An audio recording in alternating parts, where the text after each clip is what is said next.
Salut à tous et à toutes et bienvenue sur We Live with Jesus.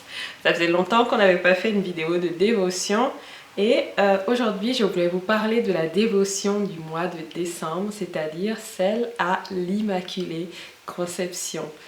Donc ne bougez pas et encore bienvenue sur ma chaîne YouTube. N'hésitez pas à vous abonner sur Instagram, sur YouTube, sur tous les réseaux sociaux, sur Facebook et sur Twitter si vous le souhaitez, afin de ne pas manquer les vidéos et l'actualité de la page We Live with Jesus.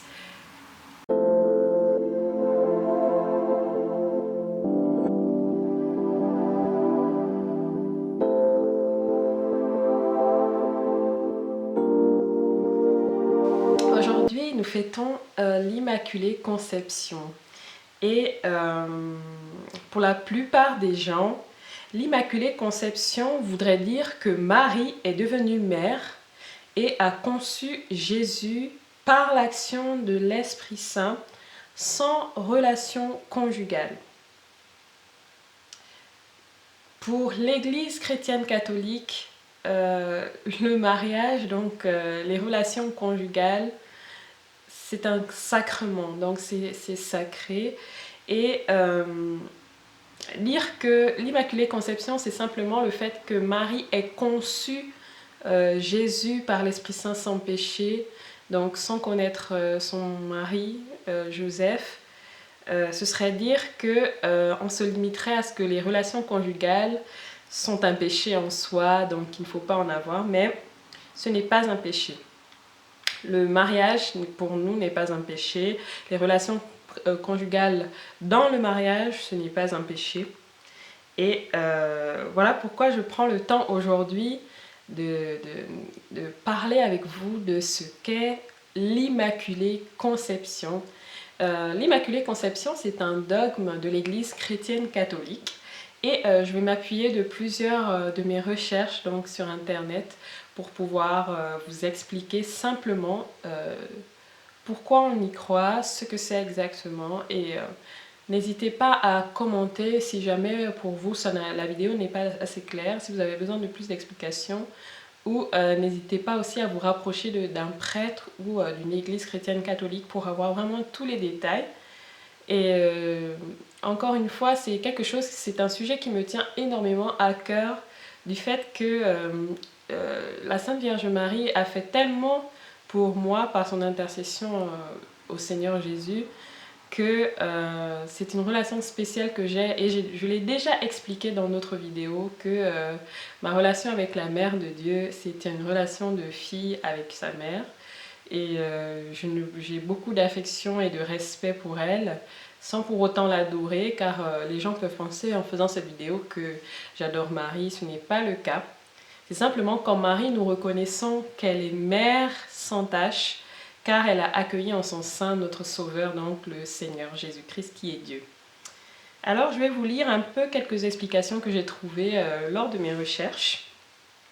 Le 8 décembre marque la fête de l'Immaculée Conception.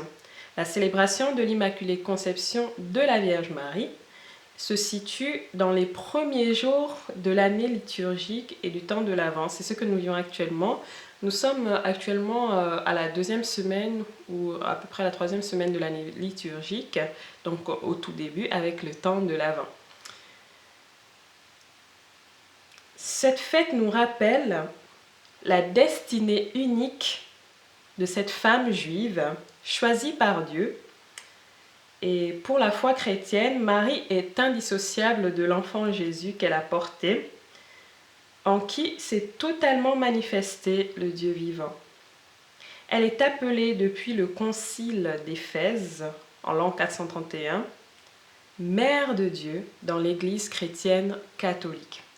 Et selon la tradition catholique, et depuis le dogme donc promulgué par le pape Pie IX, le 8 décembre 1854, elle est déclarée préservée du péché originel dès sa naissance. Donc dès la naissance de Marie, l'Église chrétienne catholique nous dit qu'elle est préservée du péché originel.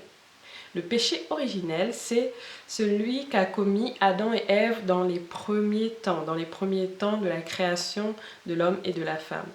Adam et Ève, c'est le premier homme et la première femme selon le livre de la Genèse, donc selon la Bible.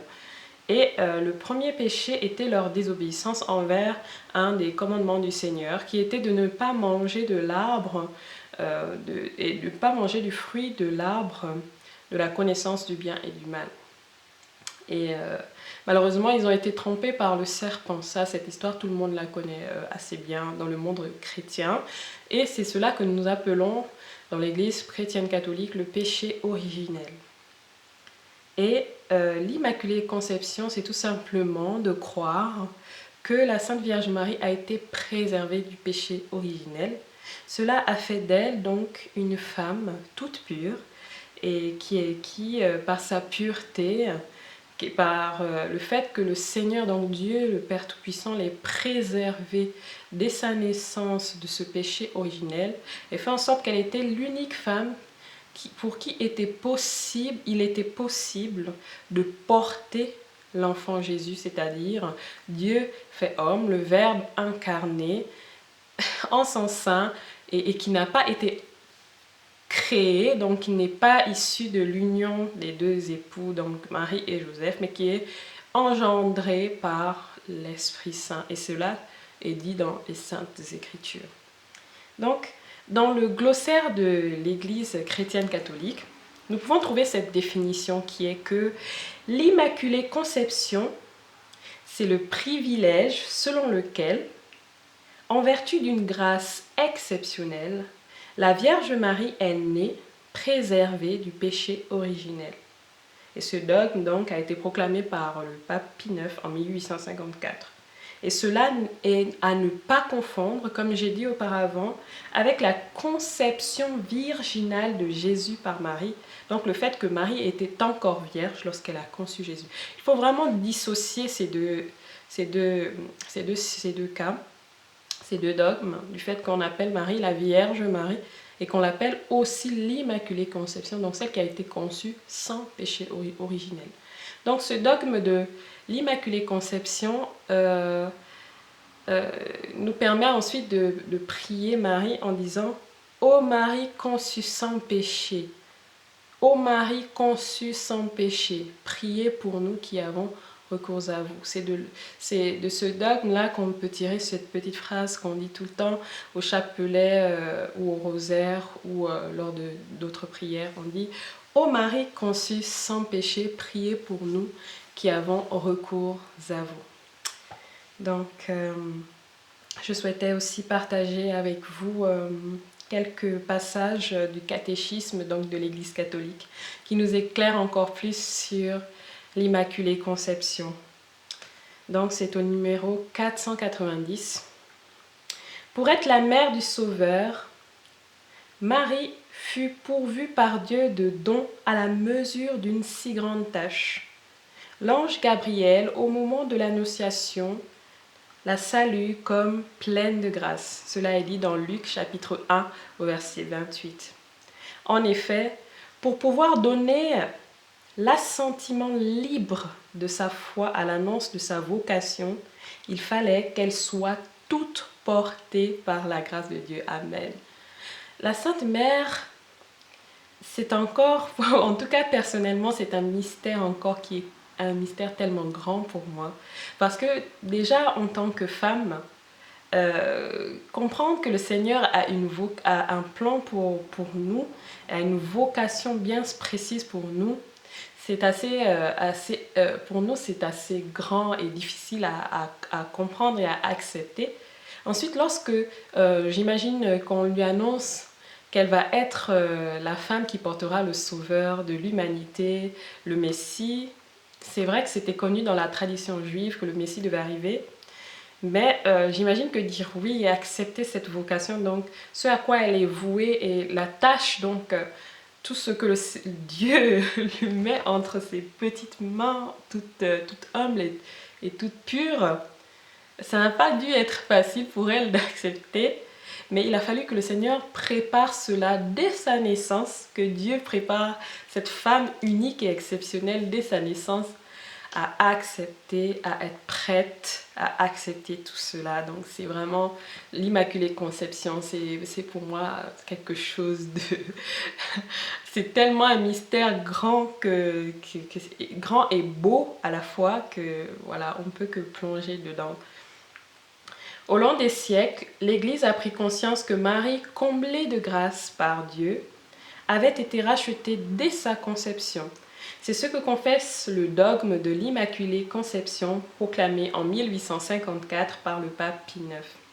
La bienheureuse Vierge Marie a été au premier instant de sa conception, par une grâce et une faveur singulière du Dieu Tout-Puissant, en vue des mérites de Jésus-Christ Sauveur du genre humain, préservée intacte de toute souillure du péché originel.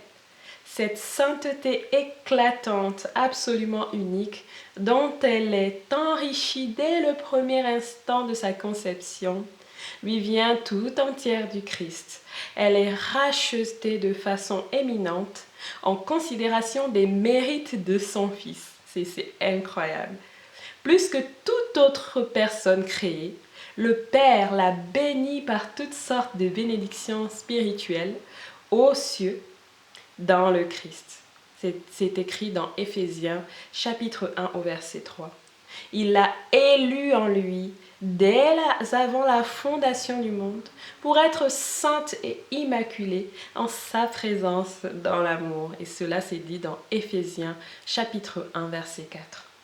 Les pères de la tradition orientale appellent la mère de Dieu la toute sainte. On l'appelle Panagia, la toute sainte. Ils la célèbrent comme indemne de toute tache de péché, ayant été pétrie par l'Esprit Saint et formée comme une nouvelle créature. Par la grâce de Dieu, Marie est restée pure et de tout péché personnel tout au long de sa vie. Donc, je vais m'arrêter là parce que c'est extraordinaire. En ce mois de décembre, nous célébrons la nativité du Seigneur Jésus, notre roi, notre Dieu, notre tout. Celui qui était là bien avant la création du monde et qui a accepté de venir se rendre présence réelle auprès de nous.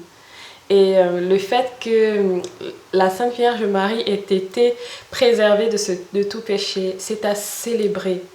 Parce que rendez-vous compte, elle était la seule à pouvoir le faire. Elle était la seule à pouvoir le porter. Parce qu'elle-même l'a voulu. C'est parce que dès lors qu'il y a eu le péché originel, Dieu, dans sa grande bonté, dans son infini amour, et Dieu parce qu'il est alpha et oméga, Dieu parce qu'il est créateur de ce monde, avait déjà tout prévu. Dès lors que Ève a péché avec Adam, le Seigneur avait déjà créé Marie. Le Seigneur avait déjà conçu Marie parce qu'il avait déjà en tête d'envoyer son fils. Et il fallait qu'il y ait... j'appelle la maman, c'est son petit nom pour moi. J'appelle la maman un tabernacle vivant. Elle a été le premier tabernacle à porter le Seigneur. C'est ce que nous célébrons et nous préparons tout le long de ce temps de l'Avent et ensuite par la fête de Noël et toutes les autres fêtes qui vont arriver, l'épiphanie, etc. Pour qu'elle soit mère du Fils unique de Dieu, l'Éternel, Adonai, El Shaddai. Il a fallu Panagia, la toute sainte. Il a fallu qu'une femme soit toute sainte pour être notre nouvelle Ève. Et c'est super beau.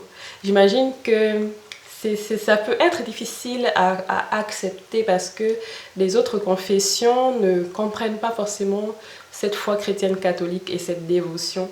Mais du fait que Jésus est agneau sans tache, du fait que Jésus-Christ soit Dieu, né du vrai Dieu, du fait que l'Esprit Saint ne pouvait pas venir en la Sainte Vierge Marie. L'Esprit Saint ne pouvait pas venir et créer de la chair de Marie le Fils unique de Dieu sans qu'elle ne soit elle-même sans péché. c'est vraiment, pour moi, c'est très logique. En fait, c'est logique pour moi. Et j'aimerais vraiment vous exhorter, après avoir vu cette vidéo et après avoir médité ces paroles bibliques, après avoir fait la fête de l'Immaculée Conception, j'aimerais vraiment vous inviter à méditer les mystères joyeux du chapelet et du rosaire. Vous inviter vraiment à contempler la toute sainte qui porte dans son sein le Fils de Dieu et à lui dire merci pour son oui déjà, comme toute personne, voilà, lui dire merci Sainte Mère de Dieu pour avoir accepté cela. Et en premier, merci Seigneur d'avoir eu un plan tellement parfait pour racheter la race humaine que tu as créée, Marie, sans péché. Tu as fait en sorte qu'elle soit sans péché pour que nous les tout petits, nous les tout faibles, nous puissions être portés par la toute pure. C'est vraiment exceptionnel cette vie avec le Seigneur, cette foi avec le Seigneur. Et pour finir, on ne peut pas fêter l'Immaculée Conception sans parler des apparitions de Notre-Dame de Lourdes. Notre-Dame de Lourdes qui s'est appelée elle-même en se présentant à Sainte Bernadette comme Soy Era Immaculada Conception. Donc je suis l'Immaculée Conception. Je vais vous lire juste quelques extraits des apparitions de Lourdes. Donc elles ont eu lieu dans les années 1858. Et il y a eu, si je ne me trompe pas, 11 apparitions à Bernadette, qui était une jeune fille qui n'était pas tellement lettrée et qui n'avait pas fait son catéchisme et qui n'avait vraiment pas vraiment de notion de théologie et à qui la Sainte Vierge est apparue. Aujourd'hui, les sources en fait du miracle de Lourdes sont toujours là, sont toujours présentes. Et il y a des personnes qui ont été guéries miraculeusement à Lourdes, donc en France. Et les miracles de Lourdes, tout le monde les connaît. Ils sont connus dans le monde entier par les croyants comme les non-croyants. Et Lourdes, pour moi, j'y ai été. Et pour moi, c'est vraiment en fait un lieu de paix. Et il y a vraiment la présence de la Sainte Vierge Marie. Il y a une paix qu'on ne peut pas... C'est pas palpable, ça se sent qu'elle est là, qu'elle est présente et c'est à vivre. J'invite tout le monde à le vivre une fois dans sa vie. Et avec le confinement, j'ai vraiment regretté de ne pas pouvoir me déplacer sur ce lieu qui est saint pour moi. Et l'eau de Lourdes, c'est une eau miraculeuse. Et pour les personnes qui ont des enfants, un entourage de personnes handicapées, trisomiques, etc., ou des personnes très malades, en général, il y a des hospitaliers à Lourdes qui accompagnent les malades jusqu'à Lourdes. C'est vraiment le lieu où Marie accueille tous les pauvres, tous les malades, toutes les personnes qui ont besoin de son réconfort. Et certaines fois, les miracles arrivent, mais elle ne guérit pas tout le monde. Elle guérit selon la volonté du Père éternel. Elle intercède pour nous tous. Et il y a toujours le chapelet ou le rosaire qui est fait à Lourdes parce que c'est un peu comme la maison de l'Immaculée Conception, de la toute pure, la toute sainte. Donc les premières apparitions ont eu lieu le 11 février. La première apparition a eu lieu le 11 février 1858. C'était la première rencontre. Ensuite, il y a eu la deuxième apparition le 14 février. C'était l'eau bénite. Donc voilà. Et ensuite, il y a eu l'apparition où la dame parle. Le premier cierge, la grande tristesse, Achéro, le secret, pénitence, la source, silence, l'extase, la première guérison miraculeuse à la 12e apparition, le message au prêtre, le sourire de la dame, 8000 personnes à la grotte, la dame révèle son nom en mars 1858, le miracle du cierge, la dernière apparition, donc le 16 juillet 1858. Donc, je ne vais pas tout lire et je vais simplement parler de ce qui m'a le plus marqué dans l'histoire de Lourdes. C'est le fait que Marie choisisse une personne qui est vraiment petite, qui est vraiment très petite dans le sens où elle n'était pas une personne connue, ce n'était pas une personne qui faisait partie du clergé, ce n'était pas une personne elle était jeune, très jeune, et, à cause de ces apparitions, on a pris Bernadette, donc la jeune fille qui a eu les apparitions, on l'a pris pour une folle quasiment. Et on n'y a pas cru jusqu'au jour où il y a eu des miracles. Et c'est bien après que Sainte Bernadette, après avoir fait ce sacrement, qu'elle est entrée dans les ordres, donc en tant que religieuse. Et cette histoire, elle est juste époustouflante. Et pour vraiment connaître cette histoire, je vous invite à aller sur le site du sanctuaire Notre-Dame de Lourdes et vraiment aller bien chercher ce que c'est. Et ce qui m'a marqué, c'est déjà la rencontre, parce que cela se passe, mais il n'y a que Bernadette qui la voit. Pourtant, elle est accompagnée de sa sœur et d'une amie. Et il n'y a qu'elle qui la voit. Et elle dit aux autres, est-ce que vous avez vu cette dame? Elle dit cela aux autres. J'ai aperçu une dame vêtue de blanc. Elle portait une robe blanche, un voile sur la tête vers la grotte. J'ai aperçu une dame vêtue de blanc. Une ceinture bleue et une rose jaune sur chaque pied. Et après, les autres miracles, ce qui m'a le plus marqué, c'était l'appel en fait de l'Immaculée Conception à la pénitence. C'était en février 1858, le 24 février, où elle dit pénitence, pénitence, pénitence. Priez Dieu pour les pécheurs. Allez baiser la terre en pénitence pour les pécheurs. C'est vraiment un message qui revient dans les apparitions de la Vierge Marie. Elle nous appelle toujours à la pénitence. Qu'est-ce que c'est la pénitence? Qu'est-ce que c'est la pénitence? C'est une bonne question. Je vais essayer de voir s'il y a une définition ici. Pénitence, pénitence, pénitence. Pénitence. Faire pénitence, c'est implorer le pardon de Dieu. Le mot s'est peu à peu confondu avec les diverses pratiques de pénitence. Pour l'essentiel, la pénitence vise à la réparation de la faute commise. Elle est le signe de la conversion à laquelle le Christ nous a tous appelés. Convertissez-vous et croyez à la bonne nouvelle, nous dit Marc chapitre 1 au verset 15. Donc c'est cela, c'est vraiment demander pardon à Dieu, mais en faisant acte de réparation. Cela nous fait penser bien sûr au sacrement de pénitence, donc à la confession, à la réconciliation. Et la Vierge nous appelle donc à Lourdes, l'Immaculée Conception, elle nous appelle à la pénitence. J'imagine que Marie elle-même, elle a dû faire beaucoup de pénitence pour les autres, mais pour nous aujourd'hui, le message qu'elle nous donne depuis Lourdes, c'est de réparer en fait.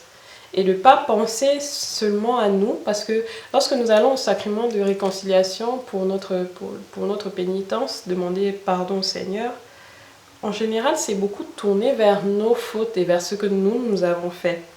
Mais là, la Sainte Vierge à Lourdes nous appelle à demander pardon pour les autres, pour les pécheurs, pour les autres pécheurs, sachant que nous sommes inclus dedans. Mais pensez à d'autres personnes qui n'ont peut-être pas la foi, d'autres personnes qui n'ont pas la foi chrétienne catholique, d'autres personnes qui ne connaissent pas les pratiques de pénitence, qui ne savent pas comment réparer leurs fautes. Et souvent penser aussi à nos politiques, souvent penser à notre pays, souvent penser à notre ville, à notre quartier. Si vraiment on confie déjà nos voisins, si on demande pardon, on implore pardon pour nos proches, pour ces personnes-là qui ne connaissent pas ces mystères de l'Immaculée Conception, qui ne savent pas que la Sainte Mère peut intercéder pour eux, toutes ces personnes qui sont très nombreuses dans le monde, à ne pas demander pardon à Dieu pour ce qu'ils font de mal, pour les fautes qu'ils commettent, et à faire acte ensuite de pénitence et réparer pour eux ce que eux ne font pas. Et réparer, ce n'est pas forcément aller faire à la place de l'autre, c'est simplement prier déjà, offrir des sacrifices de prière, offrir sa louange au Seigneur, offrir ses prières au Seigneur, offrir son jeûne, par exemple jeûner une journée pour les meurtriers.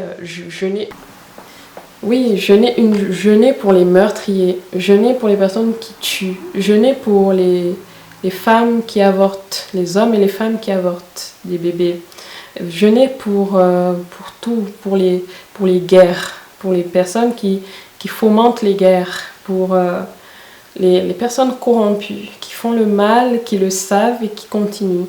Pour les personnes qui connaissent Dieu, qui savent qui il est et qui continuent de le blesser, de blesser son cœur. Et ça, c'est douloureux, ça fait mal, même rien que d'en parler, moi-même, ça me fait mal. Voilà, donc je crois que j'ai fait un bon résumé de l'Immaculée Conception. Et n'oubliez pas, en fait, la Sainte Vierge Marie, c'est l'humilité même. Nous, on la voit comme la mère de Dieu, celle qui est toute sainte, toute pure, mais n'oublions pas que elle est comme son fils. Elle se fait tellement proche de nous. Elle se fait mère, c'est-à-dire elle aurait pu rester sur son trône de reine des cieux, elle aurait pu le faire, mais elle se fait proche de nous. Elle se fait notre maman, celle qui nous tient la main lorsque ça ne va pas, celle qui nous pousse toujours vers son fils. Et c'est quelque chose qui me réchauffe le cœur, de savoir que je ne suis pas seule et que quelqu'un qui est si élevé à côté de son fils Jésus, c'est une créature qui est très élevée, certainement dans le royaume des cieux, qui prend son temps pour m'appeler sa fille, qui prend son temps pour prier pour nous, qui demande au Père, qui selon la volonté du Père descend sur la terre, apparaît et par son intercession fait des miracles. C'est pour moi juste awesome, comme on dit en anglais, c'est juste génial, c'est juste super, c'est waouh.